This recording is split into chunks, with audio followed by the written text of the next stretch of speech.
Células são as unidades básicas dos seres vivos. Todas as células têm três coisas em comum, não importando o seu tipo.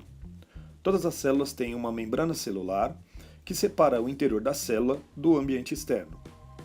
Citoplasma, que é um material gelatinoso, e DNA, que é o material genético da célula. Existem duas categorias de células. A primeira categoria são as células eucariontes. Elas têm organelas que invariavelmente incluem o núcleo, além de outras partes especiais. As células eucariontes são células mais avançadas e complexas, sendo encontradas em plantas, animais, protozoários, fungos. A segunda categoria são as células procariontes. Elas não têm núcleo ou organelas membranosas. Elas apresentam um material genético, mas que não está contido dentro de um núcleo. As células procariontes são sempre organismos unicelulares, tais como as bactérias e cianobactérias. Então, o que são organelas? Organela significa pequeno órgão. Organelas são as partes específicas de uma célula que têm tarefas exclusivas para executar. Vamos começar com o núcleo, o centro de controle da célula. O núcleo contém o DNA, ou material genético. O DNA dita o que a célula vai fazer e como ela o fará. Cromatina é o emaranhado onde o DNA se encontra espalhado, encontrado no interior da membrana nuclear. Quando uma célula está se preparando para se dividir, o DNA se condensa em estruturas conhecidas como cromossomos. O núcleo também contém um nucleolo, que é uma estrutura onde os ribossomos são feitos. Depois dos ribossomos deixarem o núcleo, eles terão a importante tarefa de sintetizar ou produzir proteínas. Do lado de fora do núcleo, os ribossomos e o resto das organelas flutuam no hialoplasma, que é a substância gelatinosa no interior da célula. Ribossomos podem passear livremente dentro do hialoplasma ou anexar-se ao retículo endoplasmático, às vezes abreviado como RE. Existem dois tipos de retículo endoplasmático. O retículo endoplasmático rugoso, pois contém ribossomos aderidos, e o retículo endoplasmático liso, que não tem ribossomos. O retículo endoplasmático possui uma membrana fechada que permite o transporte de materiais tal como proteínas sintetizadas pelos ribossomos. As proteínas e outros materiais emergem do retículo endoplasmático em pequenas vesículas, onde o aparelho de Golgi, às vezes chamado de complexo golgiense, as recebe. As proteínas movem-se dentro do complexo golgiense, onde elas são personalizadas em formas que a célula pode usar. O complexo golgiense faz isso ao alterar a estrutura das proteínas em formas utilizáveis ou adicionando outros materiais como lipídios ou carboidratos.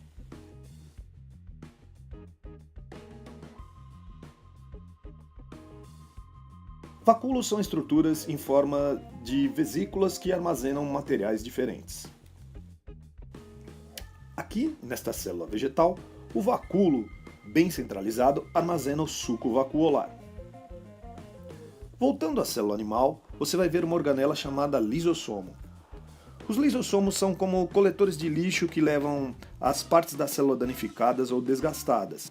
Eles estão cheios de enzimas que quebram esses restos celulares. A mitocôndria é uma organela que obtém energia para células tanto animais como vegetais. Durante um processo chamado respiração celular, as mitocôndrias fazem moléculas de ATP que fornecem energia para todas as atividades da célula. As células que precisam de mais energia têm mais mitocôndrias. Enquanto isso, a célula mantém sua forma através de um citoesqueleto. O citoesqueleto inclui os microfilamentos filiformes, que são feitos de proteínas, e os microtúbulos, que são tubos finos e ocos, também feitos de proteínas. Alguns organismos, tais como plantas, que são seres autotróficos, ou seja, que produzem o próprio alimento, o fazem captando energia luminosa. Essas células possuem uma organela denominada cloroplasto. É no cloroplasto onde acontece o processo de fotossíntese. Ele é verde porque tem um pigmento verde chamado clorofila. As células vegetais também têm uma parede celular além das membranas celulares, de forma a apoiar e proteger a célula da planta. As células animais não têm parede celular. Existem muitas outras estruturas únicas que ocorrem em apenas algumas células. Aqui estão apenas alguns exemplos. Nos seres humanos, o trato respiratório é revestido por células que contêm cílios. Estes são semelhantes a pelos microscópicos que podem se mover em ondas. Esse recurso ajuda a capturar partículas inaladas no ar e expulsá-las. Outra característica única em algumas células são os flagelos. Algumas bactérias possuem flagelos.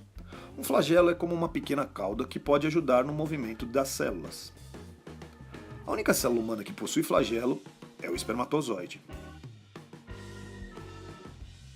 Em resumo, lembre-se, as células eucariontes são células vegetais, animais, de protozoários ou fungos, que possuem um núcleo e organelas membranosas, enquanto as células procariontes são organismos unicelulares, sem núcleo ou organelas membranosas. Todas as células têm uma membrana plasmática, citoplasma e material genético. E, ainda que cloroplastos ocorram apenas em células vegetais, mitocôndrias ocorrem tanto em células vegetais como células animais.